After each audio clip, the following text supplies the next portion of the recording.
اہم خبر، supreme court of Pakistan کے رجسٹرار نے چیف جسٹس پاکستان قاضی فائز عیسیٰ کی جانب سے آئندہ چیف جسٹس کے لیے کمیٹی کو 3 نام بھجوا دیے ہیں۔ ذرائع کے مطابق بذریعہ registrar supreme court chief justice سے نام مانگے گئے تھے۔ نئے چیف جسٹس کے تقرر کے لیے 3 سینئر ججز کے ناموں پر پارلیمانی کمیٹی آج غور کرے گی۔ ذرائع کے مطابق کمیٹی کو جسٹس منیب اختر، جسٹس منصور علی شاہ اور جسٹس یحییٰ آفریدی کے نام بھجوائے گئے ہیں۔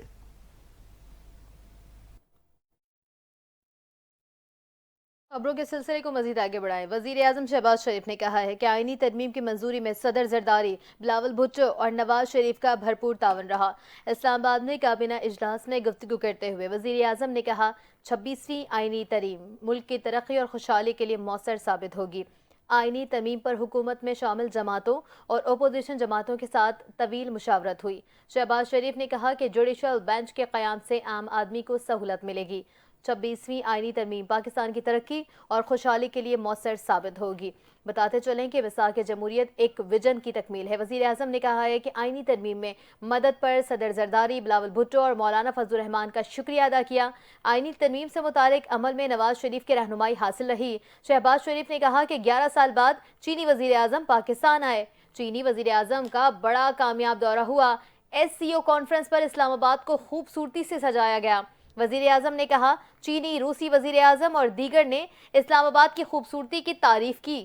پاکستان کی معاشی بہتری میں آہستہ آہستہ بہتری آ رہی ہے۔ مہنگائی کی شرح 6.9% پر آ چکی ہے۔ شہباز شریف نے کہا SCO کانفرنس کے کامیاب انعقاد کے لیے آپ کے تعاون کا شکریہ ادا کرتا ہوں۔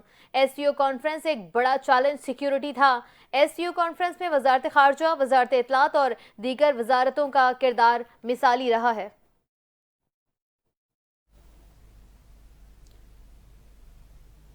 وزیر اعلیٰ خیبر پختونخوا نے آئینی ترمیم کے خلاف احتجاج کا اعلان کر دیا ہے۔ پورے پاکستان کو بلاک کرنے کی دھمکی بھی دے دی۔ پشاور میں میڈیا سے گفتگو کرتے ہوئے علی امین گنڈاپور نے کہا کہ ہم آئینی ترمیم کو نہیں مانتے اور اس کے خلاف احتجاج کریں گے۔ انہوں نے کہا کہ آئینی ترمیم نہیں مانتے، یہ آزاد عدلیہ پر حملہ ہے۔ من پسند لوگوں کو لگا کر سسٹم پر قبضہ کیا جاتا ہے۔ آزاد عدلیہ پر حملہ ہوا، اس کی مذمت کرتے ہیں۔ علی امین گنڈاپور نے کہا یہ ثابت ہو گیا ہے میرا فیصلہ درست تھا، میں نے لوٹے پہچان لیے تھے۔ اس طرح کی ترامیم رات کی تاریکی میں ہی کی جاتی ہیں۔ انہوں نے کہا یہ ثابت ہو گیا ہے میرا فیصلہ درست تھا، میں نے لوٹے پہچان لیے، اس طرح کی ترامیم رات کی تاریکی میں کی جاتی ہیں۔ اس بار ہم پاکستان بلاک کریں گے۔ علی امین گنڈاپور نے کہا بزدل لوگوں کی پارٹی میں کوئی گنجائش نہیں۔ آئینی ترمیم کے خلاف ووٹ دینے والوں کو پارٹی سے فارغ کریں گے۔ اس بار احتجاج کے لیے پورے پاکستان سے لوگ نکالیں گے۔ انہوں نے کہا نشست یا حلقہ اہم نہیں، نظریہ اہم ہوتا ہے۔ ہمارا احتجاج حکومت سے جان چھڑانے تک جاری رہے گا۔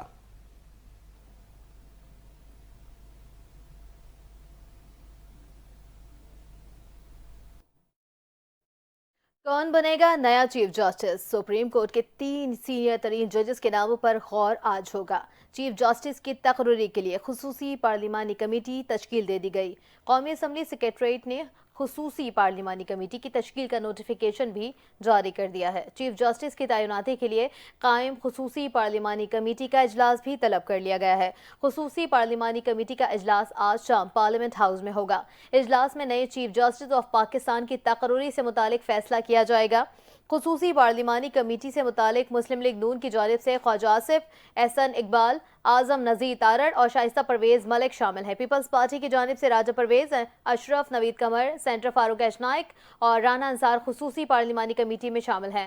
سنی اتحاد کونسل کی جانب سے بیرسٹر گوہر علی خان، صاحبزادہ حامد رضا اور سینٹر علی ظفر خصوصی پارلیمانی کمیٹی میں شامل ہیں۔ JUI کی جانب سے سینٹر کامران مرتضی خصوصی پارلیمانی کمیٹی میں شامل ہیں۔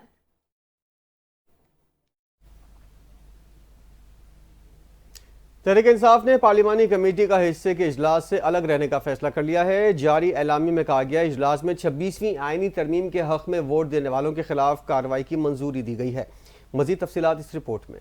پاکستان تحریک انصاف نے خصوصی پارلیمانی کمیٹی کے اجلاس سے الگ رہنے کا فیصلہ کر لیا۔ PTI کی جانب سے جاری کیے گئے اعلامیے میں کہا گیا ہے کہ تحریک انصاف کی سیاسی کمیٹی کے اہم اجلاس میں ججز کی تقرری کے لیے بنائی گئی خصوصی پارلیمانی کمیٹی کے اجلاس سے الگ رہنے کا فیصلہ کیا گیا ہے۔ اعلامیے میں کہا گیا کہ اجلاس میں 26ویں آئینی ترمیم کے حق میں ووٹ دینے والوں کے خلاف کارروائی کی بھی منظوری دیتے ہوئے ووٹ دینے والے اراکین کی بنیادی رکنیت منسوخ کرنے اور تعدیبی کارروائی پر بھی اتفاق کیا گیا ہے۔ پی ٹی آئی کی جانب سے جاری اعلامیے کے مطابق پارٹی سے روابط منقطع کرنے والے دیگر اراکین کو شو کاز نوٹس کے اجرا کے بھی منظوری دے دی گئی۔ پی ٹی آئی کی سیاسی کمیٹی کی جانب سے اراکین پارلیمان سے حکومتی حلقوں سے روابط قائم کرنے پر اپنی پوزیشن واضح کرنے کا کہا جائے گا اور ان اراکین کے جوابات کی روشنی میں ان کے مستقبل کا تعین کیا جائے گا۔ Chief justice of Pakistan Qazi Faez Isa chamber work پر چلے گئے جہاں وہ فیصلے تحریر کریں گے۔ جسٹس منصور علی شاہ کا بینچ کمرہ عدالت نمبر 1 میں منتقل ہو گیا ہے۔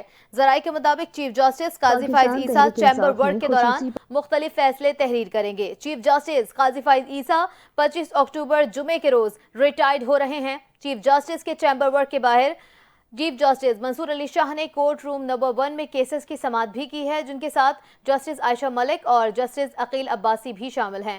G10 2 اپارٹمنٹ الاٹمنٹ کیس کی سماعت ہوئی ہے۔ درخواست گزار خوشدل خان نے کہا، دعا ہے آپ اسی طرح بینچ نمبر 1 میں ہی رہیں۔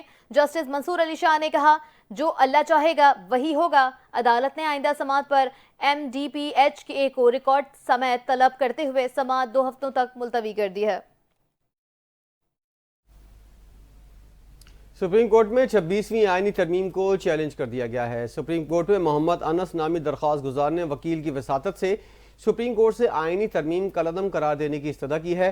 26ویں آئینی ترمیم کے خلاف درخواست میں وفاق کو فریق بنایا گیا ہے۔ درخواست کے مطابق پارلیمنٹ کا قانون سازی کا اختیار ہے۔ پارلیمنٹ 2/3 اکثریت سے آئین میں ترمیم کر سکتی ہے۔ درخواست کے مطابق پارلیمنٹ کو عدالتی امور پر تجاوز کرنے کی اجازت نہیں۔ ترمیم اداروں کے درمیان اختیارات کی تقسیم کے خلاف ہے۔ اس ترمیم کے ذریعے چیف جسٹس کی تعیناتی کا طریقہ کار تبدیل کر دیا گیا۔ درخواست میں موقف اپنایا گیا ہے کہ چیف جسٹس کی تعیناتی حکومت وقت کے پاس چلی گئی ہے۔ 26ویں آئینی ترمیم کو بنیادی حقوق اور عدلیہ کی آزادی کے منافی قرار دے کر کالعدم قرار دیا جائے۔ اور خبر ہے ساہیوال سے۔ سی ٹی ڈی ساہیوال نے کارروائی کر کے 2 دہشت گردوں کو گرفتار کر لیا ہے۔ سی ٹی ڈی نے بہادر شاہ کے علاقے میں کارروائی کرتے ہوئے فتنۃ الخوارج کے 2 دہشت گرد گرفتار کر لیے۔ گرفتار دہشت گردوں کے قبضے سے بارودی مواد، ہینڈ گرینیڈ، پرائما کارڈز اور ڈیٹونیٹر بھی برآمد ہوا ہے۔ پولیس نے دہشت گردوں کے خلاف مقدمہ درج کر لیا۔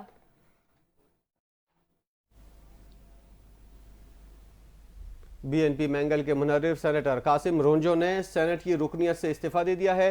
سینیٹر قاسم رونجو نے سیکریٹری سینٹ کو استعفیٰ جمع کروا دیا۔ قاسم رونجو سینٹ میں بی این پی مینگل کے پارلیمانی لیڈر بھی ہیں۔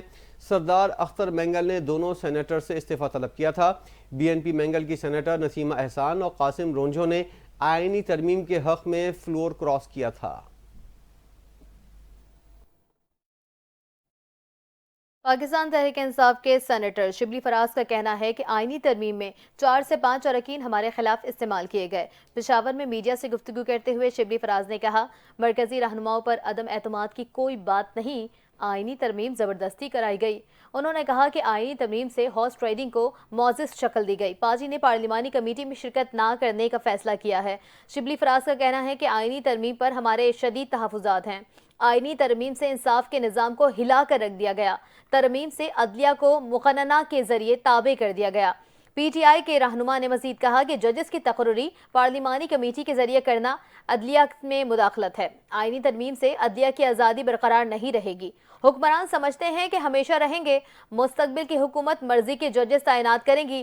اب ان کا یہ بھی کہنا تھا کہ بانی پی ٹی آئی نے سیاسی امور کے لیے ہمیں بلایا ہے، ضمانت کرانے آئے ہیں، ضمانت کے بعد ان سے ملنے کی کوشش بھی کروں گا۔ سندھ کے سینئر وزیر شرجیل انعام میمن کی عوام کے لیے خوشخبری، کراچی کی سڑکوں پر اب ڈبل ڈیکر بسیں چلیں گی۔ حکومت سندھ نے خریداری کی تیاریاں شروع کر دی ہیں۔ سندھ کے سینئر وزیر شرجیل میمن کی زیر صدارت اہم اجلاس، پیپلز بس سروس کے لیے 50 نئی بسیں خریدنے کا فیصلہ کیا گیا ہے۔ سینئر وزیر شرجیل میمن نے ماس ٹرانزٹ اتھارٹی اور دیگر متعلقہ حکام کو بسوں کی خریداری کے لیے تیاریاں تیز کرنے کی ہدایت کی ہے۔ شرجیل میمن نے کہا، ہم کراچی میں پبلک ٹرانسپورٹ کو جدید بنانے کے لیے پرعزم ہیں۔ حکومت سندھ کا یہ اقدام شہریوں کو سستی اور آرام دہ سفری سہولیات فراہم کرتے ہوئے شہری ٹرانسپورٹ کے نظام کو بہتر بنائے گا۔ شجیل میمن نے کہا کہ عوام کی بڑھتی ہوئی ٹرانسپورٹ کی ضروریات کو پورا کرنے کے لیے تیزی سے عمل درآمد کو یقینی بنایا جائے۔ سندھ کے سینئر وزیر شجیل میمن کی جانب سے پیپلز بس سروس کے بس اسٹیشنز کا کام بھی جلد از جلد مکمل کرنے کے احکامات۔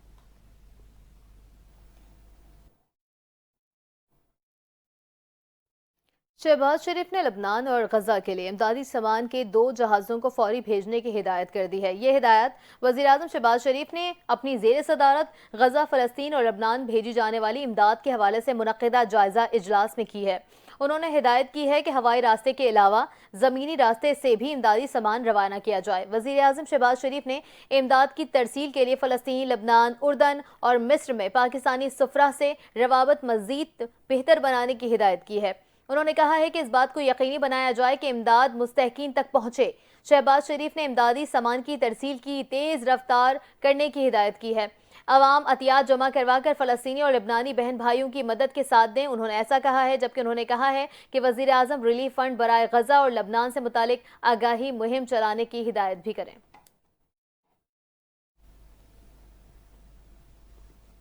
احتساب عدالت اسلام آباد نے بانی پی ٹی آئی اور بشرا بی بی کے خلاف 190 ملین پاؤنڈ کیس کی سماعت ملتوی کر دی۔ احتساب عدالت کے جج ناصر جاوید رانا نے بانی پی ٹی آئی اور بشرا بی بی کے خلاف 190 ملین پاؤنڈ کیس کی سماعت کی۔ بانی پی ٹی آئی کی جانب سے معاون وکیل انصر کیانی، جبکہ نیب کی جانب سے ڈپٹی پروسیکیوٹر جنرل سردار مظفر عدالت میں پیش ہوئے۔ ایڈوکیٹ انصر کیانی نے کہا کہ تھوڑا وقت دے دیں، بعد میں سینٹر کونسل سے کنفرم کر لیتا ہوں۔ سینئر وکلاء اسلام آباد ہائی کورٹ میں مصروف ہیں، میں ہدایت لے کر عدالت کو بتاتا ہوں، جس پر عدالت نے کیس کی سماعت میں وقفہ کر دیا۔ وقفے کے بعد سماعت دوبارہ شروع ہوئی تو انصر کیانی نے عدالت میں پیش ہو کر بتایا کہ جیل میں سیکیورٹی کے حوالے سے نوٹیفیکیشن میں توسیع ہو گئی ہے۔ اڈیالہ جیل میں اس وقت کیس کی سماعت نہیں ہو سکتی، جس پر احتساب عدالت نے 190 ملین پاؤنڈ کیس کی سماعت 28 اکتوبر تک ملتوی کر دی۔ وزیر اعلیٰ پنجاب مریم نواز نے آج کوٹ لکھپت اندرون پنڈی راجپوتہ میں حکومت پنجاب کی اسکیم اپنی چھت اپنا گھر لون اسکیم کے تحت شہری کے زیر تعمیر گھر کا دورہ کیا ہے۔ غیر متوقع دورے پر خاتون شہری آبدیدہ ہو گئیں۔ کہا، ہم نے پلاٹ لیا تھا لیکن گھر تعمیر کرنے کی مالی استطاعت نہیں تھی۔ اپنی چھت کا خواب وزیر اعلیٰ مریم نواز شریف کے طفیل پورا ہو رہا ہے۔ وزیر اعلیٰ پنجاب نے خاتون کو قسط کا دوسرا چیک دیا، حکام کو گھر کے لیے فرنیچر اور خاتون کی بچیوں کی تعلیم کے اخراجات اٹھانے کے احکامات دیے اور کہا کہ مسلم لیگ نون کے قائد نواز شریف آپ کا گھر بننے پر بہت خوش ہیں، بہت سی دعائیں اور سلام بھیجا ہے۔ اپنی چھت اپنا گھر لون اسکیم کے تحت گھر بنتا دیکھا، خوشی لفظوں میں بیان نہیں کر سکتی۔ اس موقع پر وزیر اعلیٰ پنجاب کے ہمراہ سینئر وزیر مریم اورنگزیب بھی موجود تھیں، جبکہ وزیر اطلاعات و ثقافت عظمہ بخاری، وزیر ہاؤسنگ بلال یاسین، پرنسپل سیکریٹری ساجد ظفر ڈال، سیکریٹری پاسنگ اسد اللہ خان، کمشنر لاہور زید بن مقصود، ڈی جی پھاٹا سیف انور چپا اور دیگر حکام بھی ان کے ہمراہ موجود تھے۔ سندھ حکومت کا مزدوروں کے حق میں بڑا اقدام۔ سندھ حکومت نے کم از کم تنخواہ کا نوٹیفیکیشن جاری کر دیا۔ کم از کم اجرت کا اطلاق 1 جولائی 2024 سے ہوگا۔ وزیر اعلیٰ سندھ کی منظوری کے بعد کم از کم اجرت میں اضافہ کیا گیا ہے۔ صوبے بھر کی صنعتی اور تجارتی اداروں میں 37,000 روپے ماہانہ اجرت لاگو ہوگی۔ خواتین مزدوروں کو بھی مرد مزدوروں کے برابر تنخواہ دی جائے گی۔ کسی ادارے میں پہلے سے زیادہ تنخواہ دی جا رہی ہے تو اسے کم نہیں کیا جائے گا۔ نوٹیفیکیشن کے مطابق تمام ادارے عمل درآمد کرنے کے پابند ہوں گے۔ کم از کم تنخواہ کے نوٹیفیکیشن پر صنعتوں کو فوری عمل درآمد کا حکم دیا گیا ہے۔ اور خبر یہ ہے کہ سندھ میں خناق تیزی سے پھیلنے لگا ہے۔ محکمہ صحت سندھ کے مطابق رواں سال سندھ میں خناق کے 160 کیسز رپورٹ ہو چکے ہیں۔ سیکریٹری جنرل پاکستان پیڈرک ایسوسی ایشن ڈاکٹر خالد شفیق کے مطابق سندھ میں خناق سے اس سال 28 اموات واقع ہو چکی۔ خناق ایک انتہائی خطرناک مرض ہے۔ ڈاکٹر خالد شفیق نے یہ بتایا ہے کہ خناق کا پھیلاؤ طوفانی رفتار سے ہوتا ہے۔ خناق کورونا وائرس کے مقابلے میں تیزی سے پھیلنے والا مرض ہے، لیکن خناق کی مؤثر ویکسینیشن موجود ہے۔ ڈاکٹر خالد شفیق کے مطابق خناق کو ویکسینیشن کے ذریعے بآسانی روکا جا سکتا ہے۔ ویکسینیشن لگانے کے بعد مرض رک جاتا ہے۔ خناق 20 سے 30 سالوں میں پاکستان میں نہیں تھا۔ انہوں نے بتایا خناق نے آتے ساتھ ہی کے پی، پنجاب اور سب سے زیادہ سندھ کو متاثر کیا ہے۔ خناق سے بچاؤ کے لیے بچوں کو حفاظتی ٹیکے ضرور لگوائیں 6, 10 اور 14 ہفتے کے بچوں کو خناق کا ٹیکہ لگایا جاتا ہے۔ ڈاکٹر خالد شفیع نے کہا کہ ویکسینیشن لگنے سے بیماری کا خدشہ 99.9% ختم ہو جاتا ہے۔ خناق بچوں کا مرض ہے جو اب بڑوں کو بھی ہو رہا ہے۔ سندھ میں بڑے بھی اس مرض میں مبتلا ہو رہے ہیں، اگرچہ ان کی تعداد کم ہے۔ مشیر اطلاعات خیبر پختونخوا بیرسٹر سیف نے کہا ہے آئینی ترمیم سے عدلیہ میں سیاسی مداخلت کا راستہ ہموار ہوا ہے۔ اپنے بیان میں بیرسٹر سیف کا کہنا تھا سینٹ میں پختونخوا کی نمائندگی کے بغیر غیر آئینی ترمیم پاس کی گئی۔ ایک بڑے صوبے کی نمائندگی کے بغیر ترمیم سب سے بڑا سوالیہ نشان ہے۔ اس آئینی معاملے کا حل متنازع ترمیم کے نتیجے میں بنائے گئے آئینی بینچز کے پاس بھی نہیں ہوگا۔ انہوں نے کہا نامکمل پارلیمان سے ترمیم کرنا ایک ایسا عجوبہ ہے جو کسی کو سمجھ نہیں آ رہا۔ کے پی حکومت اس کی پرزور مذمت کرتی ہے اور قانونی چارہ جوئی بھی کرے گی۔ آئینی ترمیم سے عدلیہ میں سیاسی مداخلت کا راستہ ہموار ہوا۔ ان کا کہنا تھا چیف جسٹس آف پاکستان کو سیاسی حکومت تعینات کرے تو انصاف کا جنازہ نکلنا ناگزیر ہے۔ آئینی ترمیم کے بعد عدلیہ میں فیصلے عوام کے بجائے سیاسی مفادات کی بنیاد پر ہوں گے۔ انصاف کو سیاسی ایجنڈے کے تابع کرنا آئین سے غداری ہے۔ صوبائی مشیر اطلاعات نے مزید کہا پارٹی پالیسی کے برعکس آئینی ترمیم میں ووٹ دینے والوں کی نشاندہی کی جا رہی ہے۔ عوام اور پارٹی دونوں ان لوٹوں کا حساب لیں گے، ضمیر فروشوں کو عبرت کا نشان بنائیں گے۔ لاہور کا فضائی معیار انتہائی مضر صحت ہے۔ دنیا کے آلودہ ترین شہروں میں پنجاب کا دارالحکومت لاہور پہلے نمبر پر موجود ہے۔ تازہ ترین اعداد و شمار کے مطابق لاہور کا ایئر کوالٹی انڈیکس 427 ہے، جس کا مطلب یہ ہے کہ شہر کی ہوا کا معیار بدترین ہے۔ اس کے علاوہ بھارتی دارالحکومت دہلی اس کا دوسرا نمبر ہے، جبکہ فہرست میں بھارتی شہر کلکتہ کا تیسرا نمبر ہے اور دبئی کا آلودہ ترین شہروں کی فہرست میں چوتھا نمبر آیا ہے۔ پی ٹی آئی کے رہنما اعظم سواتی کی درخواست ضمانت بعد از گرفتاری منظور کر لی گئی۔ انسداد دہشت گردی کی عدالت اسلام آباد میں اعظم سواتی کے خلاف ڈی چوک پر احتجاج کرنے کی کیس کی سماعت ہوئی۔ اعظم سواتی کی 20,000 روپے مچلکوں کے عوض ضمانت منظور کی گئی۔ درخواست ضمانت پر سماعت انسداد دہشت گردی کی عدالت کے جج ابوالحسنات ذوالقرنین نے کی۔ اعظم سواتی کے خلاف تھانہ سنگجانی میں مقدمہ درج کیا گیا تھا۔ خبر یہ ہے کہ چیف سیکرٹری سندھ کی زیر صدارت محکمہ لیبر کا اہم اجلاس ہوا ہے۔ چیف سیکرٹری سندھ نے صوبے بھر میں مزدوروں کی رجسٹریشن مہم شروع کرنے کا حکم دیا ہے۔ مہم میں فیکٹری ورکرز کے ساتھ گھریلو ملازمین کی بھی رجسٹریشن کی ہدایت کر دی گئی ہے۔ مزید کیا تفصیلات ہے جانتے ہیں اپنے نمائندے امتیاز شاہ سے۔ جی امتیاز، آگاہ کیجیے گا۔ ہاں صدف، دیکھیں یہ چیف سیکرٹری سندھ ہے سید آصف حیدر شاہ صاحب، ان کی زیر صدارت ایک اجلاس ہوا ہے لیبر کا محکمہ لیبر کا جو سندھ کا محکمہ لیبر ہے، مزدوروں کا جو محکمہ ہے، اس کے لیے یہ ایک اجلاس ہوا ہے جس میں جو ہے وہ چیف سیکرٹری سندھ نے جو وزیر اعلیٰ سندھ کی ہدایت پر یہ مزدوروں کی رجسٹریشن کی جو مہم ہے وہ شروع کرنے کا حکم دیا ہے، جبکہ جو مزدور فیکٹری ورکرز ہیں وہ جو گھریلو ملازم ہیں ان کی بھی رجسٹریشن کا حکم دیا ہے چیف سیکرٹری نے کہ سندھ میں، اور تمام ڈپٹی کمشنر اس مہم میں محکمہ لیبر کا ساتھ دیں گے، یہ کہنا تھا چیف سیکرٹری سندھ کا۔ جبکہ محکمہ لیبر کے شہید بے نظیر آباد اور اس کے علاوہ حیدرآباد میں تقریباً 100 اور 128 فلیٹوں پر قبضہ ہے، انہیں بھی واگزار کروانے کا حکم دیا گیا ہے۔ یہ چیف سیکرٹری سندھ کے احکامات ہیں۔ انہوں نے کہا ہے کہ مزدور کالونی جو مزدوروں کی جو کالونیاں ہیں وہ 2 ماہ کے اندر اندر ان پہ جو قبضہ ہوا ہے وہ تجاوزات ہیں انہیں ختم کروائے پولیس۔ چیف سیکرٹری کا کہنا یہ تھا کہ مزدور کالونی کراچی میں بجلی کی جو فراہمی ہے اس کے لیے کراچی الیکٹرک کو خط لکھا جائے گا اور ان سے کہا جائے گا کہ اس معاملے کو دیکھیں اور وہاں پر جو ہے وہ بجلی کی فراہمی کو یقینی بنائیں۔ جی، کہ الیکٹرک کو خط لکھا جائے گا اور بجلی کی فراہمی کو بہتر بنانے کے لیے کہا جائے گا۔ شکریہ امتیاز شاہ، آپ ہمیں تفصیلات سے آگاہ کر رہے تھے۔ پاک بحریہ نے کامیاب انسداد منشیات آپریشن کرتے ہوئے بھارتی ساختہ نشہ آور گولیوں کی بڑی کھیپ ضبط کر لی۔ آپریشن کے دوران 2000 کلو گرام چرس، 370 کلو آئس اور 50 کلو ہیروئن ضبط کی گئی۔ ضبط کی جانے والی منشیات کی بین الاقوامی مارکیٹ میں مالیت 145 ملین امریکی ڈالر بتائی جاتی ہے۔ آپریشن میں بھارتی ساختہ نشہ آور ممنوعہ گولیوں کی بڑی تعداد پکڑی گئی۔ ضبط کی گئی منشیات کو اینٹی نارکوٹک فورس کے حوالے کر دیا گیا ہے۔ پاک بحریہ سمندری حدود میں ہر طرح کی غیر قانونی سرگرمیوں کی روک تھام کے لیے سرگرم ہے۔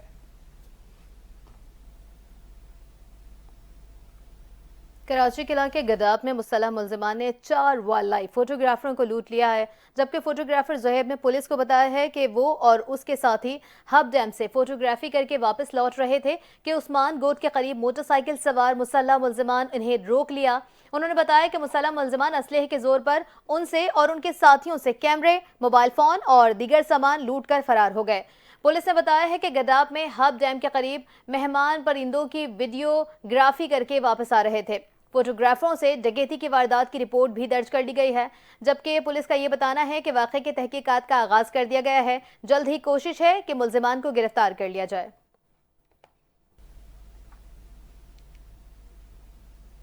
پاکستان نے نیوکلیئر ہتھیاروں کی تخفیف کے لیے عالمی سطح پر کارروائی کا مطالبہ کر دیا ہے۔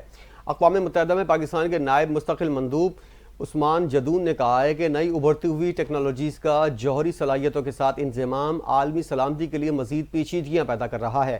اقوام متحدہ میں نیوکلیئر ہتھیاروں سے متعلق فرسٹ کمیٹی کے مباحثے میں دیے گئے بیان میں عثمان جدون نے کہا کہ جوہری ہتھیاروں کے خاتمے اور ان جائز وجوہات کو تسلیم کرنا ضروری ہے جن کی وجہ سے ریاستیں ان ہتھیاروں کو حاصل کرتی ہیں۔ انہوں نے کہا بڑے فوجی خطرات، حل طلب تنازعات، مؤثر سلامتی کے نظام کی عدم موجودگی اور اقوام متحدہ کے چارٹر کی عدم درآمد ریاستوں کو جوہری ہتھیاروں کی طرف مائل کرنے والے عوامل ہیں۔ عثمان جدون نے بھارت کی مثال دیتے ہوئے کہا کہ بھارت نے جنوبی ایشیا میں جوہری ہتھیار متعارف کروائے۔ بھارت جموں و کشمیر کے حوالے سے اقوام متحدہ کی قراردادوں پر بھی عمل درآمد کروانے میں مکمل طور پر ناکام ہوا ہے۔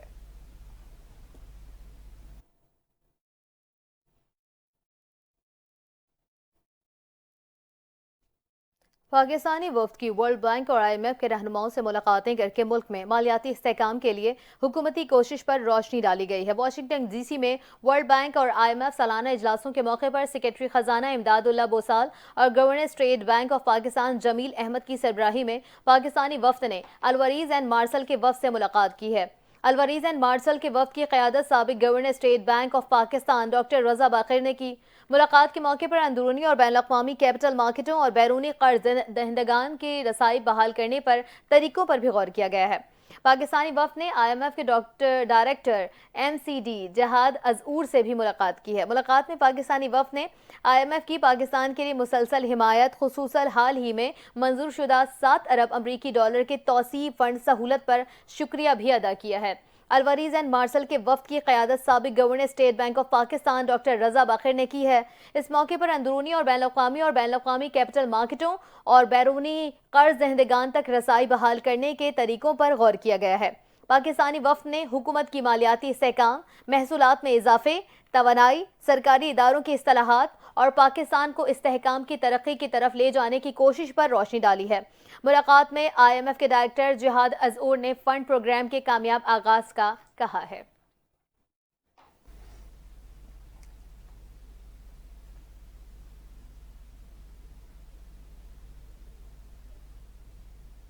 نون لیگ کے قائد میاں نواز شریف اور مریم نواز کا دورہ برطانیہ شیڈول ہو گیا ہے۔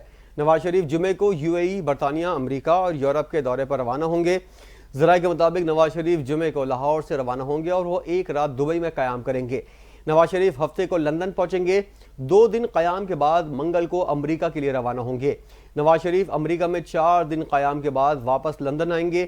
ذرائع کا کہنا ہے وزیر اعلیٰ پنجاب مریم نواز نومبر کے پہلے ہفتے میں لندن پہنچیں گی۔ نواز شریف اور مریم نواز اکٹھے یورپ کا دورہ کریں گے۔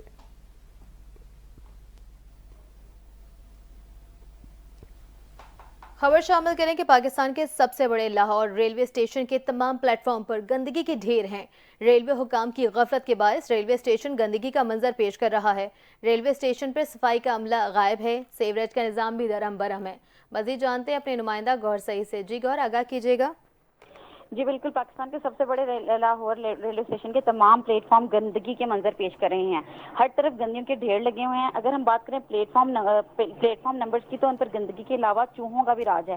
یہ منظر ریلوے حکام کی غفلت کا منہ بولتا ثبوت بھی ہے، اور اس کے علاوہ صفائی کرنے والا جو عملہ ہے وہ بھی مکمل طور پر غائب ہے۔ کہیں کوئی صفائی کرنے والا نظر نہیں آ رہا، اور جیسا کہ آپ فوٹیج میں بھی دیکھ سکتے ہیں کہ صفائی نہ ہونے کے باعث سیوریج کا نظام بھی درہم برہم ہے، اور ڈی ایم او کا لاہور ڈویژن کی جانب سے پوری غفلت دکھائی دے رہی ہے۔ ریلوے حکام کے جو افسران افسران اور مکلکہ افسر گھروں میں بیٹھ کر تنخواہیں لے رہے ہیں اور ریلوے اسٹیشن میں گندگی کے باعث مسافر بھی پریشان دکھائی دے رہے ہیں. گندگی کی وجہ سے لوگ بیمار ہونے لگے ہیں. بہت افسوس کے ساتھ کہنا پڑا ہے کہ حکام کا کوئی بھی پرواہ نہیں ہے اور ڈی ایم او ریلوے نے بھی نہ ہی اسٹیشن کا کوئی دورہ کیا ہے اور نہ ہی صفائی کرنے والے عملے سے کوئی پوچھ گچھ کی جا رہی ہے. اچھا اس کے گوہر علاوہ یہ بھی جاننا چاہیں گے مسافروں کہ متعلقہ عملے سے کوئی شکایت درج کی گئی ہے ان کو اس حوالے سے؟ جی بالکل آپ کو بتاتی چلوں کہ مسافروں کی اپیل ہے سی ای او صاحب سے کہ وہ متعلقہ افراد کے خلاف فوری ایکشن لیا جائے اور اسٹیشن کی صفائی کو یقینی بھی بنایا جائے. متعلقہ عملے کو شکایت درج کرائی گئی ہے. شکریہ جی گوہر جی سعید، آپ ہمیں تفصیلات سے آگاہ کر رہی تھی. فلسطین کی مزاحمتی تنظیم حماس نے شمالی غزہ کے علاقے جبالیہ میں حملہ کر کے ٹینک سمیت اسرائیلی فوج کی 4 گاڑیوں کو تباہ کر دیا. غیر ملکی خبر رساں ادارے کے مطابق اسرائیل نے بیروت کے حریری اسپتال کے قریب فضائی حملہ کیا، جس کے نتیجے میں 4 شہری شہید 29 زخمی ہو گئے. دوسری جانب غزہ میں بمباری سے مزید 41 فلسطینی شہید ہوئے اور اسی طرح جبالیہ میں بھی 33 فلسطینیوں کو نشانہ بنایا گیا. حماس نے جبالیہ میں جوابی کارروائی کرتے ہوئے اسرائیلی فوجیوں کو منہ توڑ جواب دیا اور ٹینک سمیت اسرائیلی فوج کی 4 گاڑیوں کو تباہ کر دیا. حماس کا دعویٰ ہے کہ اس حملے کے نتیجے میں متعدد اسرائیلی فوجی ہلاک اور زخمی ہوئے ہیں.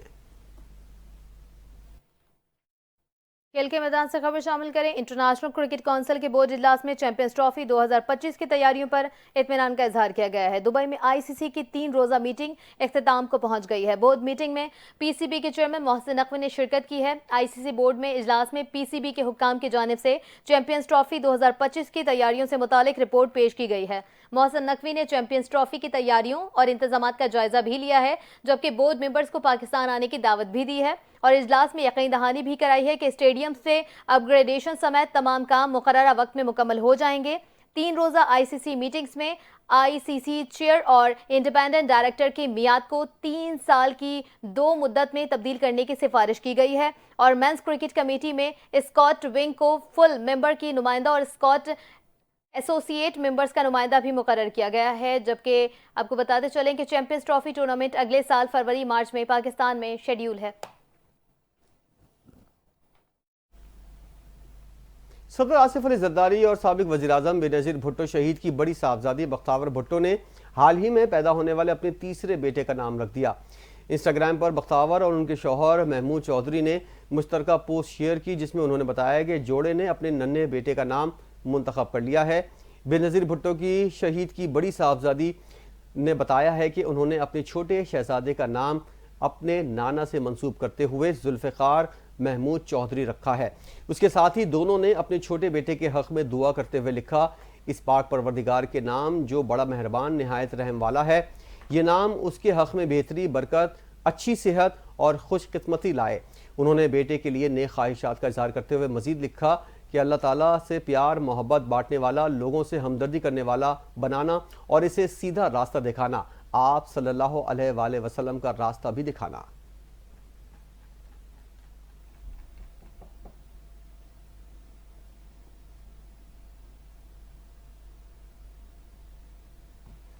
این ٹی این نیوز کی خبر پر action. Sindh Building Control Authority اور ڈی سی سینٹرل کا ایکشن ہوا ہے، جبکہ ناظم آباد کے علاقے میں تعمیر ہونے والے غیر قانونی فلور کو منہدم کرنے کا عمل جاری ہے.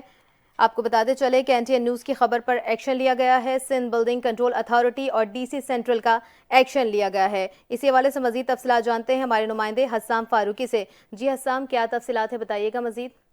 جی بالکل، کچھ دنوں قبل این ٹی این نیوز کی جانب سے خبر شائع کی گئی تھی، نشر کی گئی تھی کہ ناظم آباد میں غیر قانونی تعمیرات جاری ہیں، جس میں کچھ غیر قانونی تعمیرات کی نشاندہی بھی کی گئی تھی.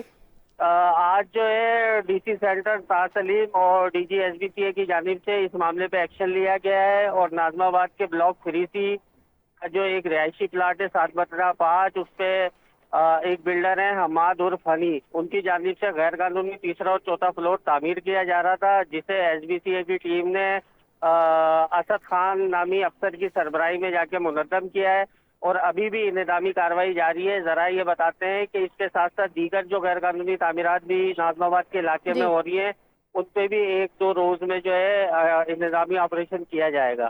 غیر قانونی فلورز کو منہدم کرنے کا عمل جاری ہے. شکریہ حسام فاروقی، آپ ہمیں تفصیلات سے آگاہ کر رہے تھے.